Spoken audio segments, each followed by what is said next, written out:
Hey everyone, and welcome back. You know how the English language is always changing? Well, today we're going to do deep dive into all those new words that are popping up everywhere, especially because of the internet and social media. It's wild, isn't it? I mean, it really is. Yeah. Have you ever been in a conversation and someone uses a word and you're totally lost? Like, what does that even mean? Hmm. So yeah, today we're going to make sure that doesn't happen. I like it. Sounds good. We're going to talk about internet slang, social media trends, tech jargon, all that good stuff. Even phrases that have come about because of global events. Yeah, it's interesting because these new words, they're like little time capsules capturing, all the rapid changes in technology and culture. Totally. It's Yeah. like language is this living, breathing thing that's constantly evolving. Absolutely. So let's start with the internet, shall we? I mean, it's basically like a breeding ground for new words. Mm. Deep fake, for example. Hmm. That's one we hear all the time now. Those crazy realistic videos or images that are made with AI, and they're so good. It's getting harder and harder to tell what's real and what's fake. Yeah, and it's not just about being tricked or fooled either. Deepfakes bring up this whole issue of, can we trust what we see and hear online? Right. Makes you think if anyone can create a convincing video of anyone saying or doing anything, what does that mean for, our faith in evidence in the news, even in each other? It's kind of scary when you really think about it. It is. But hey, at least now we know the term deep fake, right? Right. So we can be a little more skeptical, a little more aware. Yeah. Oh. Recognizing the term is the first step to being, a smarter consumer of content online. It's like having that BS detector built right in. I like that. Yeah. A built-in BS detector. All right, so we're being more careful about deepfakes, but then there are those filter bubbles to deal with. You know that feeling of being stuck in an echo chamber, where everything you see online just confirms what you already believe, all thanks to those sneaky algorithms. Filter bubbles can be tricky because they make you feel like you're well informed when actually you're only seeing one side of the story. Right. And the problem is, it can be really hard to have a good conversation with people who see things differently. Yeah, it's like we're all living in our own little worlds, scrolling through these carefully curated feeds that just reinforce what we already think. So how do we break out of that? It takes effort. You have to actively search for information from different sources, even ones you might not agree with. Okay, so like even, especially those that challenge your assumptions. Exactly. It's about being willing to be uncomfortable because that's how we grow. I know, it's so easy to just stay in our comfort zones. It is. Okay, well, speaking of comfort zones, let's talk about the internet's master manipulator, clickbait. Oh, clickbait. Yeah. Those headlines are like sirens luring us in with promises of, shocking secrets or juicy gossip. Mm. But then most of the time, the content behind it is a total letdown. Clickbait totally takes advantage of our curiosity and, sometimes our anxieties too. It reminds us that the internet is all about attention and clicks and views equal money, even if the information isn't that great. It's a constant battle for our attention spans, for sure. It is. And honestly, clickbait usually wins. Yeah, it often does. But we can fight back by just being more aware of those tactics. Yeah. Okay, so how do we do that? Well, when you see a headline that's like too good to be true, just pause for a second. Okay. Think about who's sharing it. Maybe check the website address. Look for other hints that it might be clickbait. You can train yourself to be a more careful reader online. Okay. So next up is a word that has made its way from the online dating world into like everything, professional interactions, social situations. Oh, I know what you're talking about. Ghosting. Skin. It's when someone just vanishes from communication. Poof, gone. And you're left wondering, what happened? Ghosting is so unsettling because you just don't know what went wrong. Right. It can make you feel rejected, unsure of yourself, and even nervous about talking to people in the future. Yeah, it's like the ultimate silent treatment, and it can really mess with your head. Why do people do it? Is it because they're afraid to have a difficult conversation? Well, there are a lot of reasons why people ghost. Yeah. Sometimes it is because they're afraid of confrontation, or maybe they just don't have good communication skills. Right. It's a way to avoid those tough talks, but really it's just disrespectful and inconsiderate no matter what kind of relationship it is. Yeah, it's like the easy way out, but it leaves a lot of hurt feelings behind. It does, and it creates this culture where people feel like they don't have to be accountable for their actions, and they stop caring about how others feel. So yeah, ghosting is a big no-no. Definitely a no-no. Okay. And while we're talking about online dangers, we can't forget about phishing. Oh yes, Fisher. These scams are getting so clever, it's scary. They really are, and they often use our trust in, brands or institutions that we recognize. Right. They might send emails or create websites or even text messages that look real to trick us into giving them personal information, Yeah. things like passwords or credit card numbers. Yeah, they cast a wide net hoping to catch someone who's not paying attention. Exactly. So you got to watch out for anything that seems off, like urgent requests, misspellings, strange links. Always double check the sender's email address. And don't click on links without knowing where they'll take you. And remember, real companies and organizations will never ask for sensitive information over email or text. Good advice. All right, so we've talked about some of the downsides of the internet, but let's move on to social media. Okay. It's a whole other world with its own vocabulary. It is. First up, influencer. This word is everywhere these days, but what does it actually mean? Well, an influencer is basically someone who uses their online presence to change how their followers think or act. They could be celebrities, bloggers, YouTubers, anyone with a big following on social media. So it's not just about having a lot of followers. It's about actually having influence over them. Exactly. Influencers can affect what people buy, what's trendy. They can even start social movements. Wow, that's a lot of power. But with great power comes great responsibility, right? That's right. So how do we know if an influencer is genuine or if they're just trying to sell us something? Well, it's important to be a critical thinker. Look for transparency in the way they endorse products, think about their values, and ethics. Don't be afraid to question their motives. Right. It's like anything else online, we have to think for ourselves. We do. Speaking of online trends, have you noticed everyone using the acronym ICYMI? Oh, yeah, ICYMI. It stands for, in case you missed it. Right. It's become so common now. It's a way to point out important information that might have gotten lost in all of the social media noise. It's like a little life raft for those of us who can't keep up with everything happening online. It is. It's saying, hey, this is important. Don't miss it. And it shows just how fast-paced the online world is. Information is constantly changing and being shared. All right, let's talk about a trend that's all about being yourself and not feeling pressured to fit in. Main character energy. Oh, yes, main character energy. I love that one. It's about taking charge of your own life, following your passions, not being afraid to stand out. It's rejecting the comparison game that social media often pushes on us. Yes, it's like saying, I'm the protagonist of my own story and I'm going to live it to the fullest.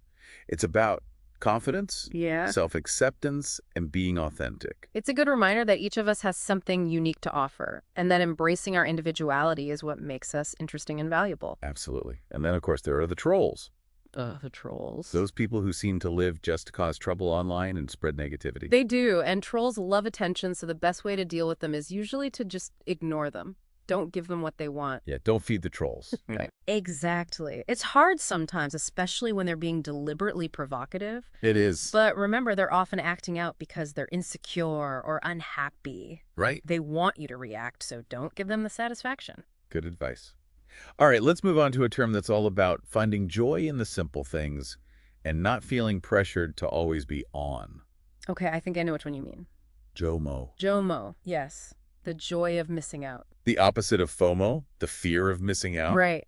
It's about those times when you choose to stay home, log off social media, and just enjoy being by yourself or with loved ones. It's giving yourself permission to say no, even if it seems like everyone else is doing something. It's about putting your well-being first and finding happiness in the present moment. Yeah, and in a world that's constantly telling us what we should be doing, JOMO is a great reminder to define our own happiness. I agree. Okay, so we've explored the internet and social media. Let's dive into the world of technology. Let's do it. It's another area that's constantly generating new words. First up, artificial intelligence, or AI. It seems like it's everywhere now. It really is. AI is changing so many industries and changing how we live, work, interact with the world. We're talking about everything from virtual assistants like Siri and Alexa to self-driving cars to personalized recommendations on streaming services. It's like AI is becoming this invisible force shaping our experiences online. It's fascinating and a little freaky at the same time. It is a little bit of both. I think it's normal to feel both excited and apprehensive about how fast AI is developing. Right. It's important to talk about the ethical implications, the potential benefits, and the challenges that come with this technology. Okay, let's talk about something that's been in the news a lot and causing a lot of debate. Cryptocurrency. It's digital money that operates outside of those traditional financial institutions. Yeah, cryptocurrency, Like Bitcoin has gotten a lot of attention as a possible alternative to the way we usually think about money. That's like a whole new world of finance and is moving so fast it's hard to keep up. It is a fast-moving and complicated space with people who are very passionate about it, both for and against. Right. It's definitely important to be cautious and do your research before making any decisions about investing in it. Good advice. Speaking of new worlds, let's step into the metaverse. A metaverse, okay. It's this virtual reality space where people can interact with each other and with digital objects in a totally immersive way. It's still in its early stages of development, but it has the potential to revolutionize how we work, play, and socialize. It sounds like something out of a science fiction movie. It does a little bit. But as it evolves, we need to think carefully about things like privacy security and how it might affect our mental and emotional well-being. Those are all really important points to consider. Like with any new technology, it's crucial to be cautious and to have open and honest conversations about the potential benefits and the risks. Okay, let's talk about a term that's closely related to AI prompt. Prompt, okay. It's essentially an instruction you give to an AI program to get a desired output. As AI tools become more advanced, being able to craft effective prompts is going to be increasingly important. It's almost like learning a new language, the language of AI. The quality of the prompt directly affects how accurate and useful the AI's response will be. So we need to learn how to communicate clearly and effectively with these AI systems to get the results we want. Exactly. It's about knowing how to turn our intentions and requests into language that AI can understand and act on. All right, and last but not least, we can't forget about streaming services.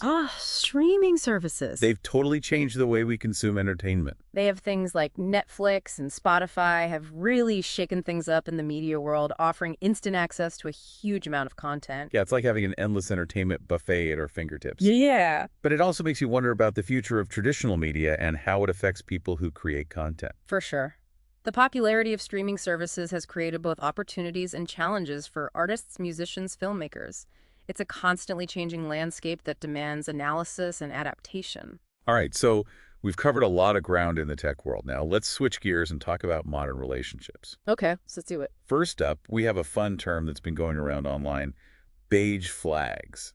Beige flags. Oh, I like that one. These are those quirks or little oddities about a potential partner that might make you stop and think, that's a little strange. Yeah, they're like those red flags, but not as alarming. More like, okay, this person is a little different, but not necessarily a deal breaker. Exactly. Can you give us some examples? Sure. Beige flag could be someone who's way too into a certain hobby or has a weird collection of something, or maybe they have a strange routine. It's those little things that make you tilt your head and go, huh, interesting. Exactly. They're not necessarily bad things. They just add a little personality to the dating scene.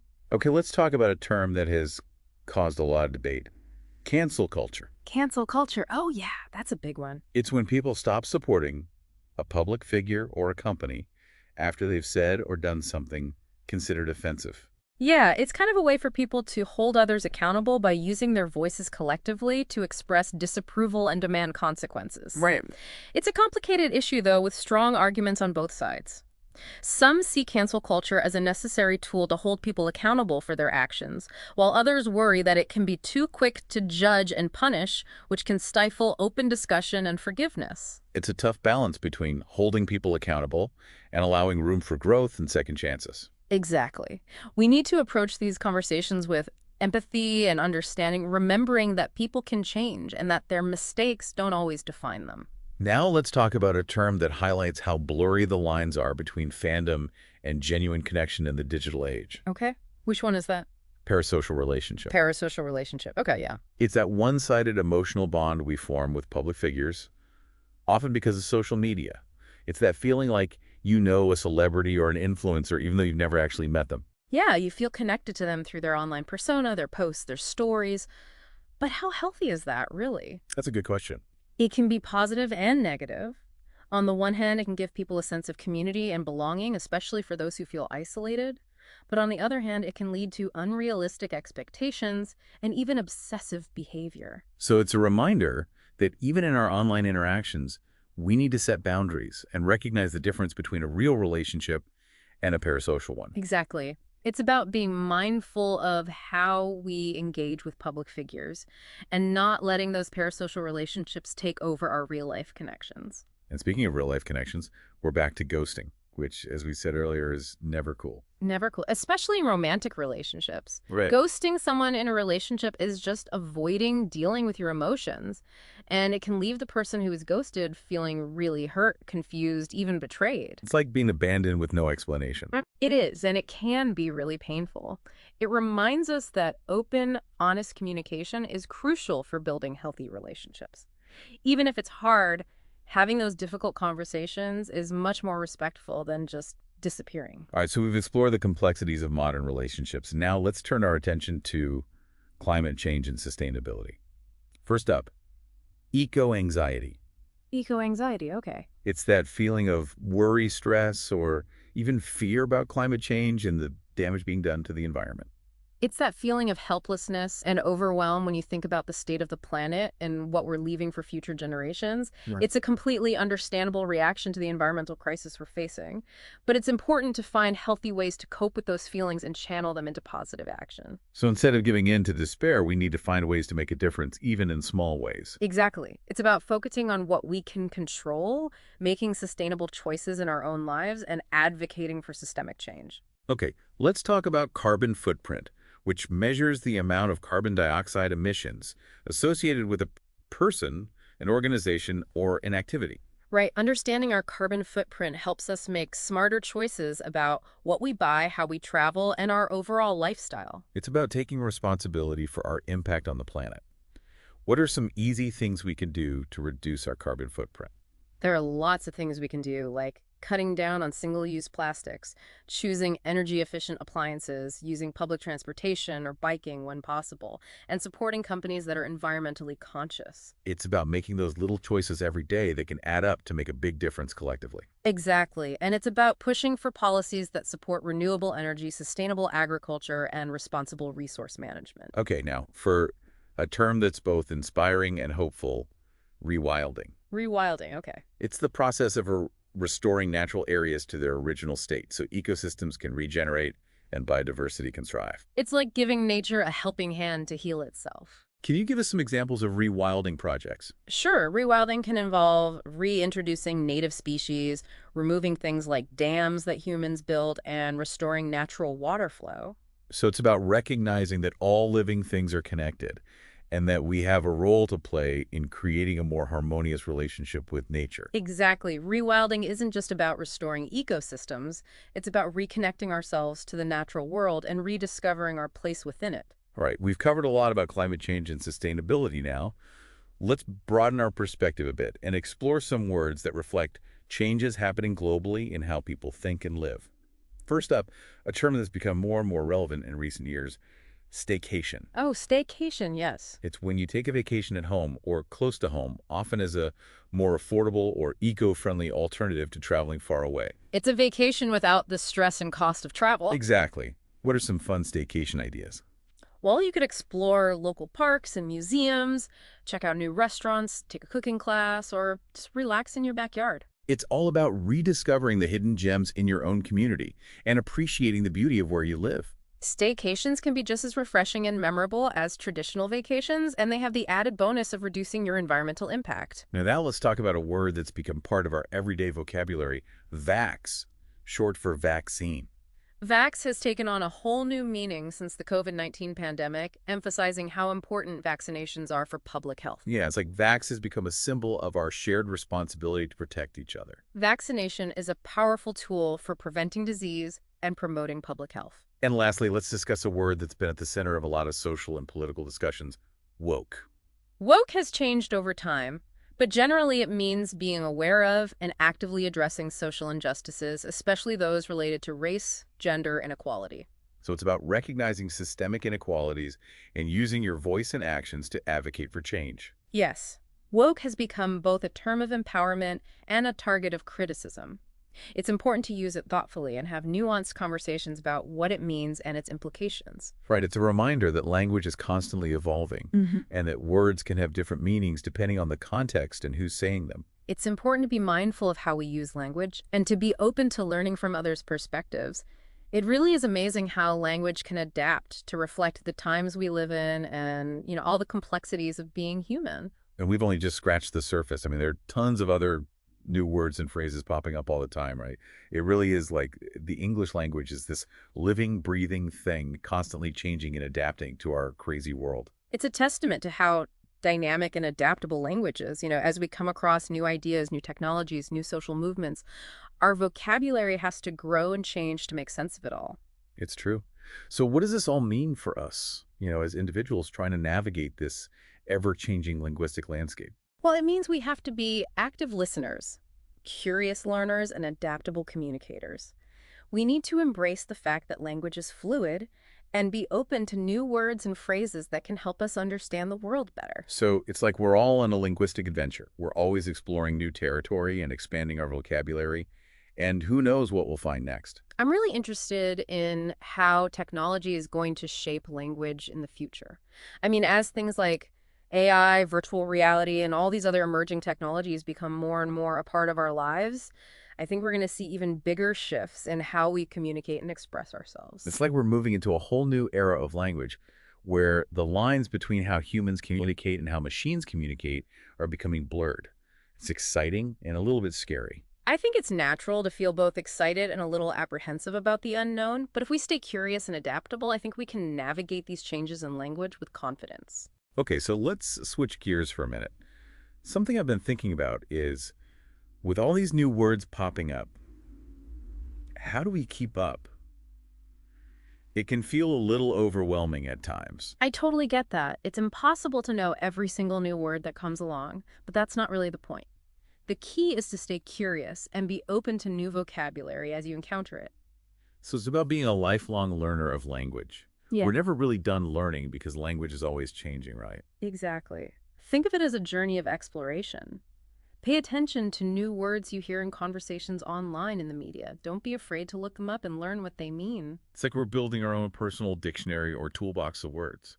The more words we have, the better we can communicate and express ourselves. Right, and remember, learning new vocabulary isn't just about memorizing definitions. It's about understanding how those words are used in real life, how they relate to other words, and how they shape how we see the world. So it's like creating a map of language in our minds, Yeah. where all the words are connected in this huge web of meaning. Exactly. Language is more than just individual words. It's a system of symbols and relationships that help us understand the world and connect with others. So how can we make this whole process of learning new vocabulary more fun and engaging? Because let's be honest, sometimes looking up words in a dictionary can be kind of boring. I agree. There are a lot of ways to make it more enjoyable. You could try reading books or articles about things you're interested in, watching movies or shows with subtitles, or even playing word games with friends.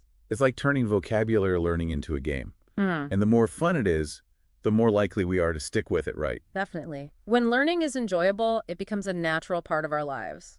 Something I've noticed is that even when I know the right word to use, sometimes it feels weird or unnatural to say it out loud. Have you ever felt that way? Oh, yeah, all the time.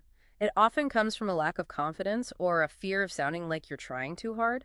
But the best way to get over that is practice and exposure. The more you use new vocabulary in real conversations, the more comfortable you'll become. It's like anything else. The more we practice, the more confident we get. Exactly. Don't be afraid to try out new words, even if it feels awkward at first. Over time, it'll become more natural. So we're basically expanding our linguistic comfort zone one word at a time. And who knows, maybe we'll inspire others to do the same. Language is contagious. When we use new vocabulary confidently and enthusiastically, we can encourage others to expand their vocabularies too. Okay, let's talk a little bit more about how technology is impacting language evolution. We've already talked about the internet and social media, but what other technological advancements are changing the way we communicate? Well, one area to keep an eye on is artificial intelligence. As AI gets more and more sophisticated, it's not only changing how we interact with technology, but also how we use language. It's like AI is becoming a partner in shaping how language evolves. Can you give us some examples of that? Sure. Think about voice assistants like Siri, Alexa, and Google Assistant. These AI-powered tools are changing how we interact with technology. We're using more natural language and conversational phrases. We don't have to just type keywords or navigate complicated menus anymore. We can just talk to our devices like we're talking to another person. It's like that dream of talking to computers from Star Trek is becoming real. Right. And this move towards more natural language is impacting other areas of technology too. Chatbots, for example, are getting so much better at having conversations that feel more human and engaging. It's like the lines between human communication and machine communication are blurring. In a way, they are. Yeah. And that brings up some really interesting questions about the future of language. Hmm. Will AI eventually create its own language? Will we have to change how we communicate to interact with AI systems? These are things that linguists and people who work in technology are thinking about right now. It's pretty mind-blowing. And it reminds us that language isn't static. It's constantly changing and evolving along with technology and culture. Absolutely. As we move further into this digital age, we can expect even more dramatic transformations in how we use language to communicate, express ourselves, and understand the world around us. So in this brave new world of language, what advice do you have for our listeners who want to stay ahead of the curve? My advice is to stay curious, be adaptable, and never stop learning.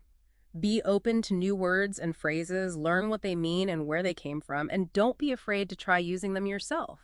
So it's all about being a language explorer, venturing into new areas of language and expanding our horizons. Exactly. And the more we explore, the more we discover about the amazing richness and beauty of language. It has the power to connect us, inspire us, and help us understand this complex, ever-changing world we live in. Okay, let's get into some specific ways to learn new vocabulary. We've talked about reading, watching movies with subtitles, and playing word games. What other techniques can we use to build up our language skills? One good strategy is to create your own personal glossary of new words you come across. You can use a notebook, a computer document, or even a flashcard app to write down the word, its definition, and some examples of how it's used. This will help you remember the words, and you'll have a resource to refer back to later. So it's like building our own personal dictionary. Right. And we can tailor it to our own interests and learning style. Exactly. Make it your own. You can even add pictures or diagrams to help you understand and remember the words better. Now let's talk about the importance of context. Sometimes just memorizing a definition isn't enough. We need to understand how words are used in the real world. I agree. Context is super important for understanding the little nuances of language. Pay attention to how words are used in conversations, books, articles, and other forms of media. Look for patterns in how words are put together, the tone they convey, and the overall message they're trying to communicate. It's like we become language detectives, uncovering hidden meanings and subtle shades of meaning in words. Exactly. And as you become more aware of these nuances, you'll not only expand your vocabulary, but also become better at interpreting information, expressing yourself clearly, and connecting with others on a deeper level. Okay, so let's shift gears a bit and talk about the role of technology in language learning. There are so many apps and online resources available now. Do you have any recommendations for our listeners? There are some really great language learning apps and websites that can make learning more interactive and engaging. Some popular ones include Duolingo, Babbel, Memrise, and Rosetta Stone. They all offer different learning methods from game-like lessons to personalized exercises, so you can find one that suits your learning style. It's like having a personal language tutor right in your pocket. And many of these apps are free or have affordable subscriptions so more people can access them. Technology has made language learning more accessible for everyone, which is fantastic.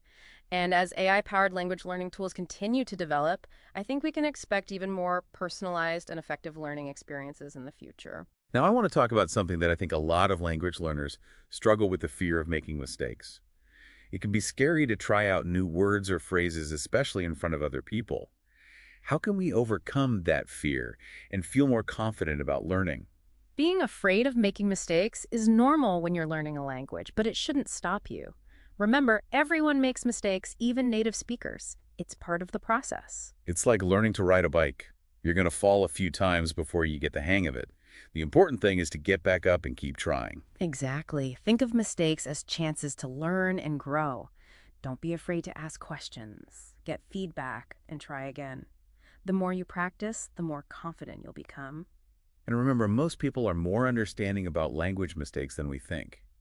They usually care more about what you're trying to say than about perfect grammar. That's true. Good communication is about connecting with people, sharing ideas, and building relationships. Don't let the fear of making mistakes stop you from having those meaningful conversations. So what's the most important message for our listeners who are on their own language learning journeys? Be curious, be persistent, and be kind to yourself. Learning a language is a journey, not a race. Enjoy the process, celebrate your progress, and never stop exploring the wonders of language. It's like we're all on this big language adventure together, helping each other along the way. And who knows, maybe one day we'll be having this conversation in a whole new language. That would be amazing. It would really show how powerful language learning is and the limitless possibilities of human communication. Okay, let's switch gears again and talk about how globalization is impacting language. As the world becomes more interconnected, how are languages influencing and changing each other? Globalization has had a big impact on language. On the one hand, we see this trend towards languages becoming more similar, with English emerging as a dominant language for business, technology, and pop culture. But on the other hand, we also see this renewed interest in preserving and revitalizing endangered languages and dialects. It's like a tug of war between global forces and local identities. How can we find a balance between embracing global communication and valuing linguistic diversity? It's a complicated question with no easy answers. One approach is to promote multilingualism and understanding between cultures, encourage language learning support efforts to preserve languages, and foster appreciation for the richness and variety of human expression. It's like celebrating the amazing tapestry of languages that make up the human experience. Each language carries its own unique history, culture, and perspective. Absolutely. By embracing linguistic diversity, we deepen our understanding of the world and expand our capacity for empathy and connection. Now let's talk about how technology is being used to preserve languages. How are digital tools being used to document, revitalize, and share endangered languages? Technology is playing a vital role in language preservation. Digital platforms are being used to create online dictionaries, language learning apps, and interactive resources that make these languages more accessible to a wider audience. It's like creating a digital ark for endangered languages so they can be preserved for future generations. In a way, it is, and it's not just about archiving languages, it's about empowering communities to use and revitalize their ancestral languages. Technology can make language learning easier, connect speakers who live far apart, and create new ways for cultural expression. It's really inspiring to see how technology is being used to preserve linguistic diversity. It's a reminder that even with globalization, we can still find ways to celebrate and protect the richness of human language. I agree. Language is a precious part of our cultural heritage, and it deserves to be cherished and protected. Okay, let's switch gears one last time and talk about something that's been on my mind lately, the future of language. With all the changes in technology, globalization, and society, what predictions can we make about how language will continue to evolve in the coming decades? It's hard to say for sure what the future holds for language, but we can see some key trends that are likely to shape its evolution. One trend is the growing influence of technology. As AI, virtual reality, and other new technologies become more a part of our lives, we can expect even bigger changes in how we communicate and express ourselves. It's like we're entering a new era of language where it's getting harder to tell the difference between how humans communicate and how machines communicate. It's both exciting and a little scary. It's natural to feel both ways about the unknown, but I believe that if we stay curious and adaptable, we can handle these changes in language with confidence. Okay, so let's dive into some specific predictions about the future of language. What changes do you think we'll see in grammar, vocabulary, and communication styles? When it comes to grammar, I think we might see grammatical rules becoming simpler, partly because of how informal online communication is, and the increasing use of AI language tools that focus on clarity and efficiency over strict grammar rules. So it's like language is becoming more streamlined and adaptable to the fast-paced nature of digital communication. Right. As for vocabulary, we can expect to see a continuing explosion of new words and phrases as new technologies, social trends, and cultural changes happen.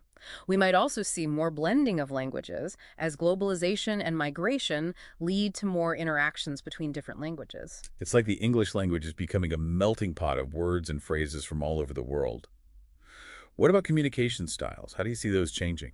Well, when it comes to communication styles, I think we'll keep seeing this shift towards more informal, visual, and interactive ways of communicating. Emojis, GIFs, memes, and other visual stuff are becoming more and more a part of how we talk to each other online. It's like language is becoming more than just words. It's using images, sounds, and even physical gestures. Yeah, it reflects how we're connecting and communicating differently in this digital age. Now let's talk about how these changes in language might affect society and culture. Will they help us understand each other better and feel more connected, or will they create new barriers and divisions? The impact of language change is complicated. On one hand, it can make communication easier, lead to new ideas, and create new ways to express ourselves culturally. But on the other hand, it can also cause misunderstandings, social divisions, and the erosion of traditional language rules. So it's like a double-edged sword. Yeah. Language can bring people together and it can tear them apart. That's right. It's important to think critically about language change. We need to be aware of both the good and the bad things that can happen and keep talking about how language shapes how we see ourselves, each other, and the world. Okay, so let's wrap up this really interesting conversation with some final thoughts. What are the key takeaways you want our listeners to remember about the fact that language is constantly evolving? I think the main thing to remember is that language is dynamic and adaptable. It reflects all the complexities of human experience. It's constantly changing in response to social, cultural, and technological changes. It really is like a mirror reflecting how humanity is evolving. And it's important to embrace that evolution with curiosity and an open mind. Be willing to learn new words, explore different ways of communicating, and engage in conversations that challenge your perspectives. It's like we're all on this big linguistic adventure together, always discovering new things and expanding our horizons. Who knows what we'll find next? I'm really looking forward to seeing how language will continue to shape our world. It shows how creative, adaptable, and resilient humans are. I agree. Well, I think it's time to wrap up our deep dive into the ever-evolving English language. It's been a pleasure exploring all of this with you. Thanks for joining us. Until next time, keep those linguistic adventures going.